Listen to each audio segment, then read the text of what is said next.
असं मी मनीषला सारखं म्हणत होते की बस आता मी क्विट करतेय, मला नाही करायचंय हे, कारण की मी माझी हाऊस म्हणून मी हे सुरू केलं होतं, मला याच्यातनं काहीच नको, आता मी बंद करतेय. त्यावेळेला मनीषने मला फक्त सांगितलं होतं की तू ही कपडा खरेदी करताना मी कधीही माझं जे मटेरियल आहे ते ऑनलाईन मागवत नाही. मी स्वतः त्या वेंडरकडे जाऊन आम्ही दोघंही त्या कपड्याची क्वालिटी चेक करतो. ऑर्डर्स आपण खूप जास्त जनरेट करतो आणि आपल्याकडे मॅन पॉवर खूप कमी असतं.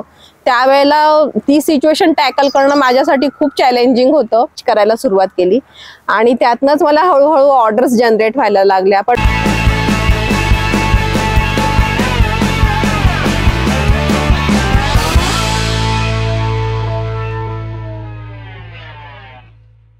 नमस्कार, मी तेजल सराफ. माझं ब्रँडचं नाव आहे हाऊस ऑफ कृती.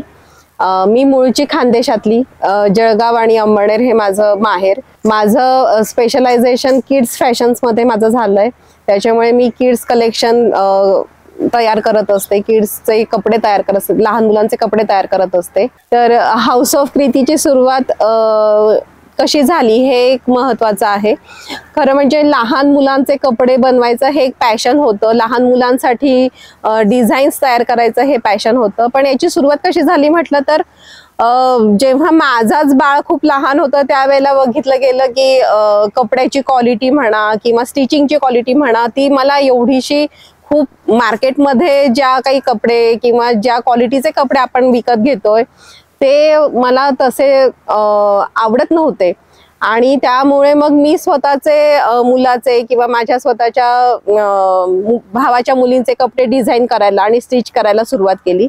आणि त्यातनंच मला हळूहळू ऑर्डर्स जनरेट व्हायला लागल्या. पण मग ऑर्डर्स जनरेट होत आहे म्हटल्यावर आपण कुठलाही कपडा आणायचा आणि तो कसाही स्टिच करून द्यायचा हा हेतू कधीही नव्हता. कारण की आम्ही हाऊस ऑफ कृतीचं जेव्हा स्टार्ट केलं त्यावेळेला आम्ही बरेच मार्केट फिरलो आणि याच्या मागे सगळ्यात मोठा सपोर्ट हा माझ्या मिस्टरांचा आहे, मनीषचा. तो सतत माझ्या सोबत असतो.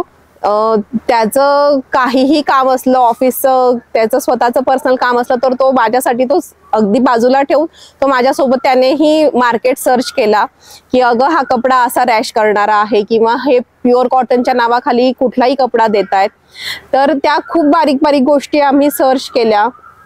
प्रत्येक ठिकाणी मॉल मधला कपडा असू दे, अगदी तुळशीबागेतला कपडा असू दे, सगळ्या गोष्टींचा विचार केला, price wise, fabric wise, quality wise.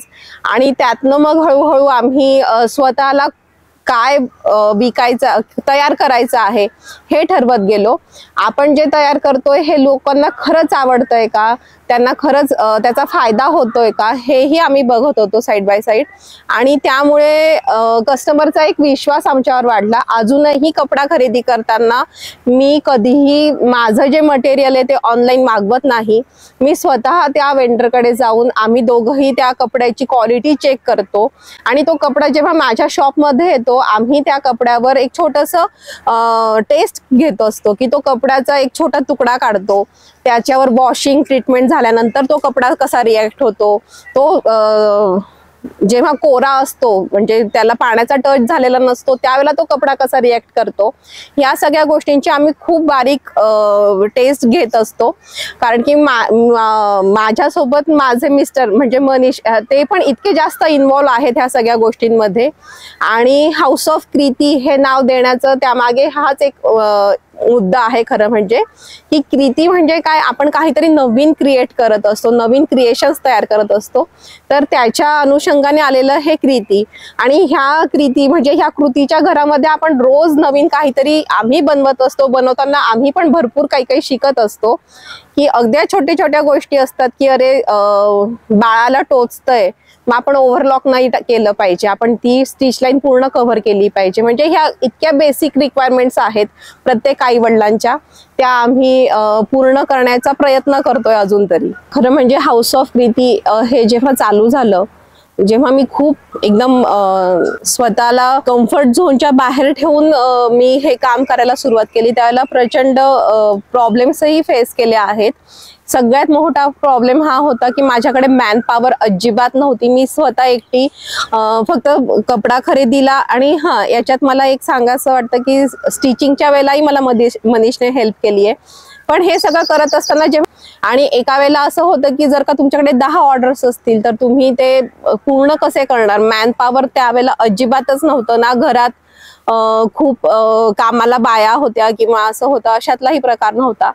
मग अशा वेळेला 1-2 पॉइंट्स असे होते कस्टमरचे की आम्हाला तुम्ही डिझाईन पाठवलंच नाही किंवा आम्हाला रिस्पॉन्सच नाही केला किंवा काय म्हणावं आपण की तुम्ही जे आम्हाला फॅब्रिक सांगितलं ते न येता दुसरंच काही आलंय, असे फीडबॅक होते। पण त्यातनंही मार्ग काढत गेलो आणि सगळ्यात महत्त्वाचं म्हणजे मी आणि मनीषने भयंकर पेशन्स ठेवले आहेत आतापर्यंत की काहीही झालं तरी कस्टमरला ब्लेम न करता आम्ही ती चूक स्वतःवर घेतो आणि कस्टमरचा विश्वास कसा आपण पुढे कॅरी फॉरवर्ड करतो यावर आमचं खूप जास्त लक्ष असतं। एक पॉइंट असा आला की दिवाळी, माझ्या बिझनेसची पहिलीच दिवाळीचं ऑर्डर्स होत्या, त्या इतक्या जास्त प्रमाणात आल्या की मी त्यांना टॅकलच नाही करू शकले आणि त्यावेळेला असं मी मनीषला सारखं म्हणत होते की बास आता ऑर्डर्स आपण खूप जास्त जनरेट करतो आणि आपल्याकडे मॅन पॉवर खूप कमी असतं, त्यावेळेला ती सिच्युएशन टॅकल करणं माझ्यासाठी खूप चॅलेंजिंग होतं। मी क्विट करतेय, मला नाही करायचंय हे, कारण की मी माझी हाऊस म्हणून मी हे सुरू केलं होतं, मला याच्यातनं काहीच नको, आता मी बंद करतेय। त्यावेळेला मनीषने मला फक्त सांगितलं होतं की तू फक्त स्वतःच्या बिझनेस कडे लक्ष दे, बाकी सगळं हँडल करायला मी बसलोय इथे, तू कसलीही काळजी करू नको। आणि तोच एक पॉइंट होता, टर्निंग पॉइंट होता की तिथनं मी कधीच माघारी फिरले नाही। त्यावेळेला मला असं जाणवलं की जोपर्यंत आपण स्वतःवर विश्वास ठेवत नाही तोपर्यंत आपल्या जवळचा, आपला खूप जवळचा लाईफ पार्टनर जरी असला तरी तो आपल्यावर विश्वास ठेवणार नाही। तर हे खूप महत्त्वाचं आहे की आधी स्वतःवर विश्वास ठेवा, म्हणजे मग आजूबाजूचे लोक, आपलं युनिवर्स आपल्यावर विश्वास ठेवतं आणि आपल्याला भरपूर प्रमाणात काम मिळवून देतं। एक्झिबिशन्स म्हटले की एक्झिबिशन मधनं मी भरपूर शिकत असते। एकतर मला ना एकाच वेळेला भरपूर लोकांच्या माइंडसेटची कल्पना होते की कोण कुठल्या माइंडसेटने येत आहे आपल्याकडे, कुठल्या क्वालिटीच्या अनुषंगाने ते आपल्याकडे खरेदी करणार आहे का फक्त बघून जाणार आहेत, ते एक मला कळतं। एक्झिबिशन्स मधनं मला एक खूप जास्त महत्त्वाचं मी हे शिकली की जे कुठले कस्टमर्स आपल्याकडे येत आहेत त्यांनी जरी इथनं खरेदी नाही केली, एक्झिबिशन मधनं खरेदी नाही केली, पण आपला प्रेझेन्स, आपलं प्रोडक्ट इतकं छान असलं पाहिजे की त्यांनी नंतर आपल्याला कॉन्टॅक्ट केला पाहिजे, नंतर त्यांच्या रिक्वायरमेंट्स आपण नक्कीच फुलफिल केल्या पाहिजे। आणि हाऊस ऑफ प्रीतीमध्ये कस्टमायझेशनवर भरपूर आपण आपला भर आहे की तुम्ही या तुमच्या तुमच्या मनातल्या डिझाईन सुद्धा आपण आपल्याकडच्या कापडावर उतरवतो।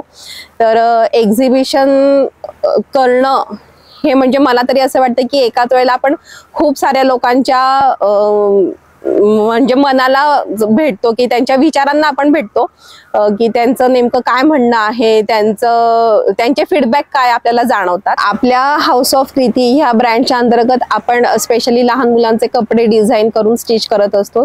आपलं स्वतःचं मॅन्युफॅक्चरिंग युनिट आहे आणि 6 महिन्यापासनं ते 7 ते 8 वर्षापर्यंत आपल्याकडे रेडीली सगळ्या गोष्टी अवेलेबल असतात।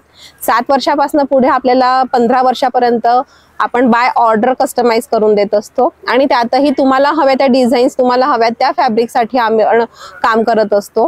ते एक झालं। आणि कॉन्टॅक्ट कसा करायचा, तर तुम्ही, माझा व्हॉट्सअप नंबर आहे आमचा, तो आहे 8928877702 हा आमचा व्हॉट्सअप नंबर आहे, तिथेही तुम्ही कॉन्टॅक्ट करू शकतात। इन्स्टा हँडलचं नाव हाऊस ऑफ प्रीती ह्या नावाचं इन्स्टा हँडल आहे, तिथेही तुम्ही कॉन्टॅक्ट करू शकतात। फेसबुक पेजला तुम्ही कॉन्टॅक्ट करू शकतात। आणि आपण कुरिअर सर्व्हिस ही महाराष्ट्रात नाही तर पूर्ण देशभरात, अगदी दिल्ली, नोएडा साईडनं ही ऑर्डर्स आपल्या येत असतात, तर तिथेही आपण देत असतो आणि परदेशातही आपल्या ऑर्डर्स भरपूर प्रमाणात जात असतात। तर ऑनलाईन तुम्ही अशाही आपल्या इन्स्टाला आणि फेसबुकला ऑर्डर्स देऊ शकतात, व्हॉट्सअपला तुम्ही ऑर्डर्स प्लेस करू शकतात। आणि आपलं जे फिजिकल शॉप आहे ते आहे पुणे सातारा रोडला, शंकर महाराजांचं समाधी मठ आहे, त्याच्या अपोजिट साइडला अथर्व प्लाझा आहे, त्या प्लाझामध्ये पहिल्या मजल्यावर आपलं शॉप आहे हाऊस ऑफ प्रीती नावाचं। तिथे आलात तर तिथे तुम्हाला फॅब्रिक पासनं कस्टमायझेशन पर्यंत सगळं एक वन रूफ तुम्हाला अवेलेबल होईल। सो नक्की विजिट करा शॉपला।